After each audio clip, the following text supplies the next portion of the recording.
In this video, I'll be talking about how to look at the thought rather than as the thought. Before that, check out this beautiful sunset over here. And isn't this a great location? Right? I'm just in love with this. So let's get started with this video. I would want to explain to you what does it really mean to look at the thought rather than being as the thought, right? If you have any thought coming into your head, that is, you get a task and you say this is how much time it will take. It will take 2 hours, or you want to lose some weight and you say to lose 10 kilos it might take a year or two, right? You are acting as the thought. The thought and you are the same. When the awareness attaches itself with the thought, what happens is there is no difference between you and the thought. You feel as if you are the thought. Aren't you feeling that the thought is you? You are the thought because you are identifying yourself completely with it. You become it, it becomes you. You are completely consumed by the thought. Fully, completely. There's no control there. You're fully in the sleep state. Sleep as in the unconscious state, right? Because the more you're sleeping, the more that thought will have control over you and convince you that it is you, right? I hope this is not getting confusing. Let's get back to this. Any thought that comes into your head, do you believe that it is you? Or are you looking at the thought as if it's not your thought and it might be a programming that has come from the society? You'll be able to do that only if you're coming from a pure consciousness state, pure being, and looking at the innocent thought which you might have got from your parents, from your teachers, from your school, from your friends, right? Look at any other thought. It can be about money, it can be about health, it can be about relationship, and you have a discovery call tomorrow, you have a presentation to give, and you think you might not do well just because you didn't do good in school. Is that your thought? Is that the past coming here? And you're acting as the thought. Instead of that, can we look at the thought from a third person's point of view, right? And this is where it gets really interesting, guys. Patterns arise at a place where it is mind, that there is a realm of the mind, there is a realm of the soul, which is deeper than that.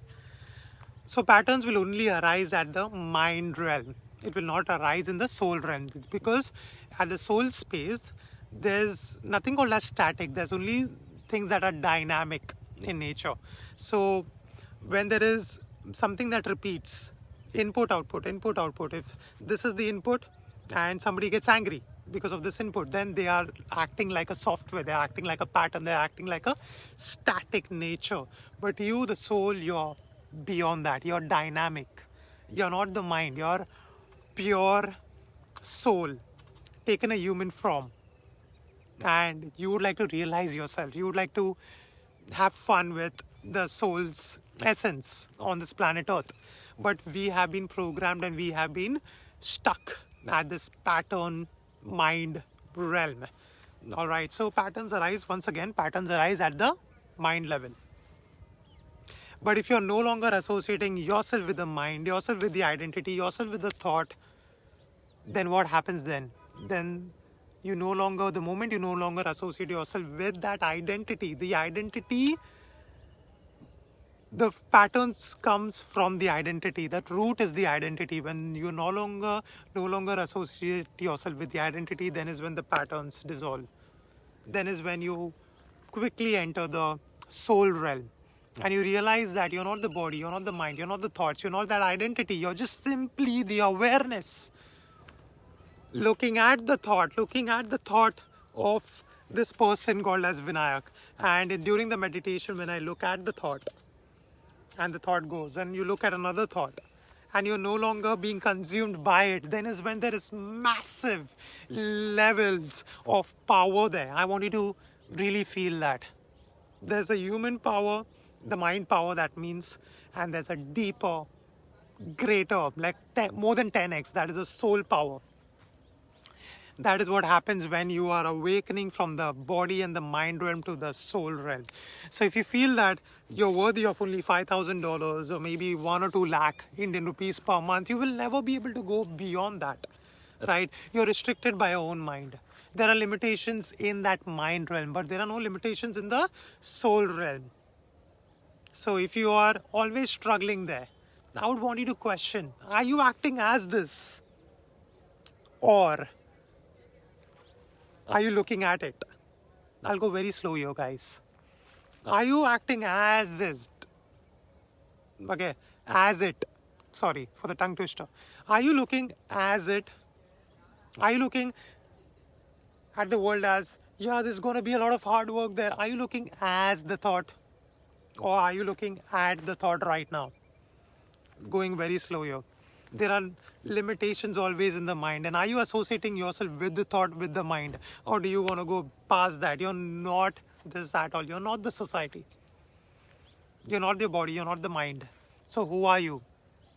Can you go deeper than that? Can you love yourself so much and have so much awareness and, seriousness to look beyond the mind? Who are you? And why are you here on this planet Earth? What's the soul's intention? What's the soul's nature? I can just see a beautiful moon on top. Yeah, what's the soul's nature? My soul's pure essence comes out in some place like this, in a place like where there is like beautiful nature. That is what my soul likes. So, what is your soul's essence? What does it like? Music, art, software, like engineering, or whatever. What is it? And it only likes to fulfill a beautiful thing, that is your talent. How can I give it to the world? That is what your soul truly loves to do. Your talent, your gifts, how can you give it out to humans so that others progress, or even the nature, or animals, or trees, right? Your soul's nature is expansion and freedom. You are expansion and freedom. You are that. You're not you're not the limitations. You're not the thoughts. Thoughts are always limited. Just think about this. Thoughts are always limited. Think about any thought. It's just limited. And there is limitlessness in the thoughtlessness state.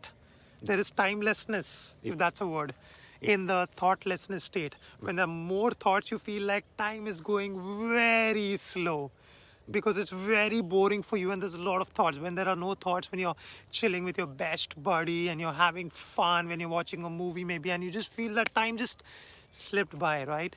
There are similarities between thought and time. It just goes maybe simultaneously, or it is the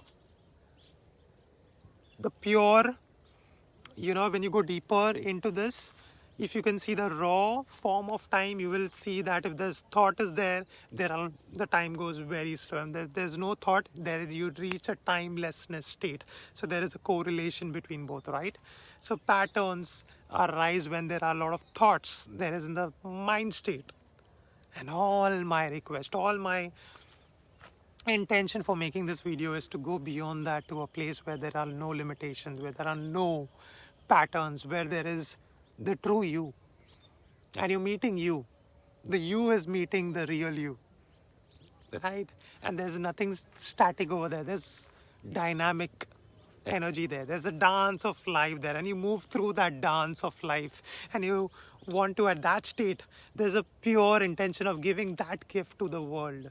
Giving that gift and pouring it out to other humans and other people, nature or anybody else, right? That is where nothing of the mind exists. Everything dissolves. The identity dissolves, and something else is given birth at that moment. I hope this video was extremely impactful. I'll see you in the next video.